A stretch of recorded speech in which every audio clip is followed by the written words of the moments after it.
Allah tuh adakah kadadakah? Allah Subhanahu wa taala ada, buktinya ada Allah Subhanahu wa taala, adanya langit, adanya bumi, adanya barang yang diantara keduanya. Sebab langit dan bumi dan barang yang diantara keduanya ini tidak ada makhluk yang sanggup menjadikannya. Maka ini jelas bukti adanya Allah Subhanahu wa taala. Karena akal tidak menerima adanya sesuatu langit dan bumi dan barang antara keduanya ini kalau tidak ada menciptakan.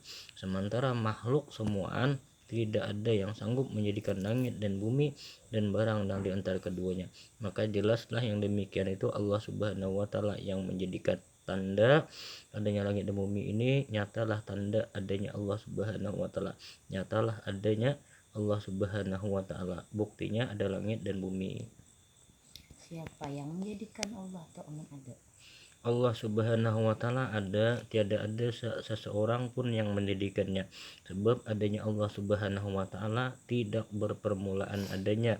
Sebagaimana firman Allah Subhanahu wa taala di dalam Al-Qur'an, huwal awalu, ia juga yang awal. Artinya kalau Allah Subhanahu wa taala yang awal adanya, artinya tidak berpermulaan adanya, maka nyatalah bahwa Allah Subhanahu wa taala itu tidak ada yang menjadikan atau menciptakannya, maka adanya dengan sendirinya. Amun Allah itu ada, kapan adanya Allah? Adanya Allah Subhanahu wa taala itu tidak mengandung waktu dan masa, karena tiap-tiapnya sesuatu yang mengandung waktu dan masa itu dihitung daripada perjalanan bulan dan perjalanan matahari.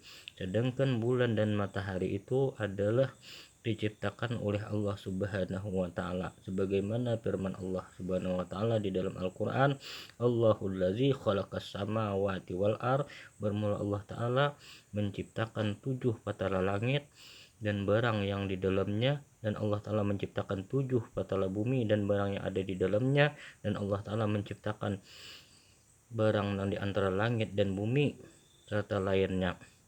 Ini nyatalah bahwa Allah Subhanahu wa taala itu tidak mengandung waktu dan masa, karena waktu dan masa itu diciptakan oleh Allah Subhanahu wa taala. Amun Allah itu ada, di mana Allah sekarang? Orang bilang Allah itu di atas, apakah benar? Allah Subhanahu wa taala itu tidak mengandung tempat, tidak mengambil tempat, karena Allah Subhanahu wa taala yang menjadikan tempat. Adapun perkataan orang yang menyatakan Allah taala bertempat di aras itu, maknanya adalah bahwa Allah Subhanahu wa taala itu kekuasaannya meliputi aras, bukan zat Allah taala berada di aras. Sebab aras itu ada diciptakan oleh Allah Subhanahu wa taala, bagaimana mungkin Allah Subhanahu wa taala berada di aras? Bagaimana bentuk Allah itu? Besarkah, kecilkah dia, rendahkah, tinggikah dia, jauhkah, dekatkah, bergerakkah, diamkah, gembirakah, sedihkah?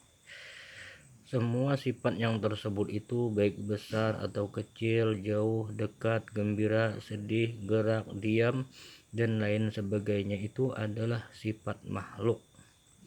Karena Allah Subhanahu wa taala zatnya itu mukhalafatuhu ta'ala lil hawadis, artinya tidak sama dengan segala makhluk yang diciptakannya. Artinya tiap-tiap yang bergerak, berdiam, dari tiada kepada ada, daripada ada kepada tiada, bersifat dengan sifat makhluk, maka ia adalah makhluk, bukanlah Allah Subhanahu wa taala. Sebab zat Allah Subhanahu wa taala bersalahan dengan segala makhluk, seperti firman-Nya, laisa kamitslihi syai'un. Kenapa orang bilang Allah itu gembira melihat hambanya bergembira? Padahal gembira itu sifat manusia. Allah Subhanahu wa taala gembira maknanya adalah bahwa Allah taala memberikan rahmat kepada hambanya, memberikan ampunan dan kemaafan bagi hambanya yang bersalah, dan memberikan rahmat kepada hambanya yang taat. Tetapi kita disuruh harap atas kepada Allah Subhanahu wa taala ketika taat dan ketika dalam keadaan maksiat. Jadi makna gembira di sini adalah Allah taala memberikan rahmat atau ampunannya kepada hambanya.